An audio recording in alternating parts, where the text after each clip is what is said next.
सोलापूर येथे अखिल भारतीय लाड समाज सामाजिक आणि संशोधन संस्थेच्या वतीने गुणवंत विद्यार्थ्यांचा सत्कार सोहळा संपन्न झालाय। आमदार विजयकुमार देशमुख यांनी या उपक्रमाचे कौतुक करत विद्यार्थ्यांना शुभेच्छा दिल्या आहेत। अखिल भारतीय लाड समाज सामाजिक व संशोधन संस्थेच्या वतीने कन्ना चौक येथील विणकर सभागृहात समाजातील गुणवंत विद्यार्थ्यांचा सत्कार करण्यात आला। कार्यक्रमाचे अध्यक्ष म्हणून नंदेश्वर मठाचे मठाधिपती बाळकृष्ण महाराज लाड व आमदार विजयकुमार देशमुख यांच्या हस्ते आणि मंगळवेढ्याचे आमदार समाधान अवताडे, सोलापूर विभागाचे अध्यक्ष बाळकृष्ण लाड, गेवराई विभागाचे अध्यक्ष एकनाथ लाड, किरण मधुरे, महिला अध्यक्ष जया मधुरे यांच्या उपस्थितीत या सत्कार सोहळ्याचे आयोजन करण्यात आले होते। या कार्यक्रमासाठी बीड, पुणे, मंगळवेढा, दक्षिण सोलापूर आणि कर्नाटकातून समाज बांधव मोठ्या संख्येने उपस्थित होते।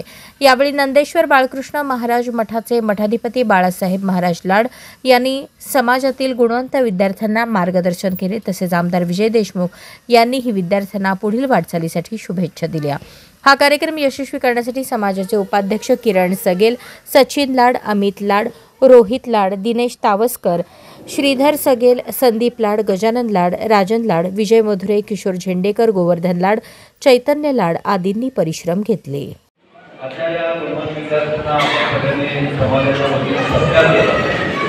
प्रत्येक समाजाला वाटत असते आपलं मुलं शिकावं, पुढं मोठं व्हावं। केवळ आपल्या संसाराला किंवा आपल्या घराला उपयोगी वाटणाऱ्या देशालाही त्यांचं आपण देशाला आपण सांगत असतो की आपल्या देशाचा एवढी मोठी प्रगती होत आहे आणि या प्रगतीमध्ये आपलाही हातभार लागला होता प्रत्येकाला वाटत असते आणि येणाऱ्या पिढीलाही आपल्या त्या देशाला पुढे नेण्यासाठी आपण महासत्तेकडे निघावं, या महासत्तेकडे जाण्यासाठी आपला मुलगा त्यासाठी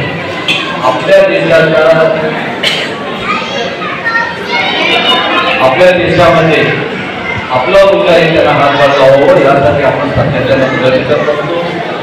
आणि आपल्याला माहित आहे यावर्षी आपण जेव्हा शाळा सुरुवात आहे त्यावेळी आपण शाळेला सोडण्यासाठी पूर्वी आम्ही लहान असताना आमच्या आई वडील येत होते, टांगा घोडा कुठेतरी लावलेला कोणीतरी असतात त्यांनी घेऊन जाणार शाळेवर जाणार।